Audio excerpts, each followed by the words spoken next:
What's up, everybody? Hopefully you guys are doing good as always. My name is Ty, and today we're going to be looking at what is known as the Centurini position.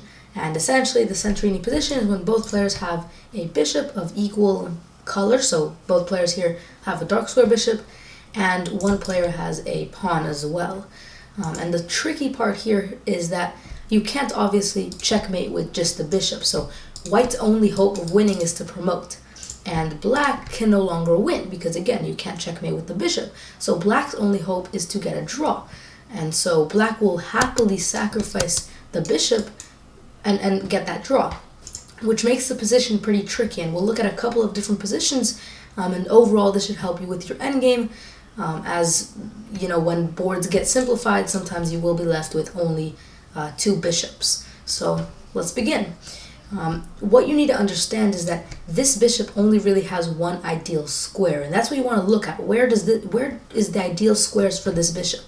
And you're going to notice that the ideal square is obviously this square here. And the idea is the bishop can obviously capture and then trade, and that's very happy for us. We can just promote. And if we put the bishop, for example, here, once capture, we can't take back. And here, obviously, that won't work because if capture, we again cannot take back. So this is the only square that our bishop would like to be at ideally, and so we want to try to get it there. And there's a couple of ways we can do that. Let's take this path. It really doesn't matter. And now let's suppose that black, there really isn't much to do, but let's suppose that black just plays that move, and once again we try to reposition our bishop at the ideal square. And there's always going to be that one ideal square, and that's your first step. You want to go ahead and reposition your bishop at the perfect square for it.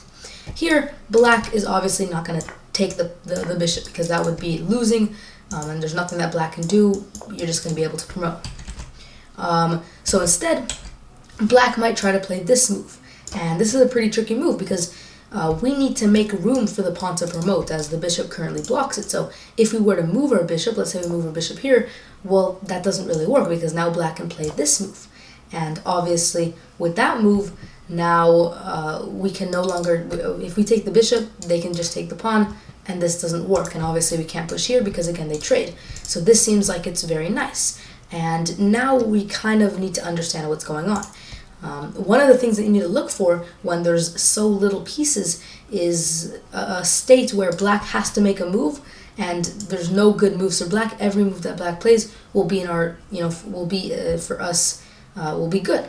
Okay, so right now we can see that black can still just continue playing this move over and over again. Okay, so we want to try to limit black from going here. So what we can play is this move, and this is such a beautiful move because it limits black from going over here and over here, and same with this king. The king could just go over and over and over and over, but again, that can't happen now because we're blocking away a lot of the squares that black can play. In fact, now the only real move is maybe king here, and now we can take and promote. Okay, so if we were to recap this position, get your bishop in the ideal spot, not with that move.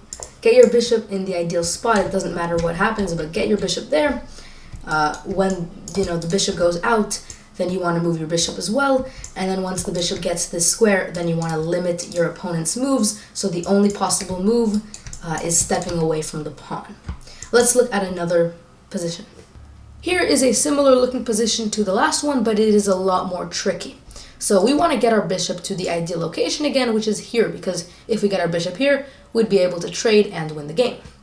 But getting our bishop there is a lot harder to do than how hard it sounds. And so we can try to get our bishop here, but notice that black's king is a lot more active, and black has this extra move now that it didn't have before, where it can play this move, and then once we move here, it obviously can try to support this square or defend it, so we can never move our bishop here. But instead of just calling it off as a draw, there is still a very nice move we can play that I think a lot of players would miss. I think I would certainly miss if this was my first time encountering this position. And that move is c5. And the idea with c5 is that obviously black is not going to move their king in this position. So black would just move their bishop somewhere, and then you could play this move. And now black doesn't want to give white the opportunity to go here and force kind of this trade to happen, right? So black would play this move, right? Now trying to reclaim this position here, and of course we could just try to attempt to go here again, but that would not work again. right? But instead, what you can play is this move, and now forcing the black king to move, and then you have this beautiful, really nice move here. And the idea is if black were to take, you obviously can promote. And wherever black goes, because black was here, and black had to move their bishop because obviously they couldn't move their king. So wherever, it doesn't matter where black went, you can always play that move, right? So it's a very nice move. Black obviously will not give in to your ideas. They won't trade because then obviously you can win. So maybe black tries this, but here's the difference now. When you move in this position and try to get to here, black doesn't have that extra move that black had in the start before, right? So before, if you were here, black could play this move, but now it's your turn. So you can go here. Black can't do anything. Even if black tries to go here, nothing black can do, and you'll win the game. It's very beautiful. Very tricky, but overall this is a very nice endgame to know, so hopefully you learned something and you enjoyed the video. Make sure you check out my brand new website at www.chessleague.org and subscribe if you haven't already, and I'll see you guys next time.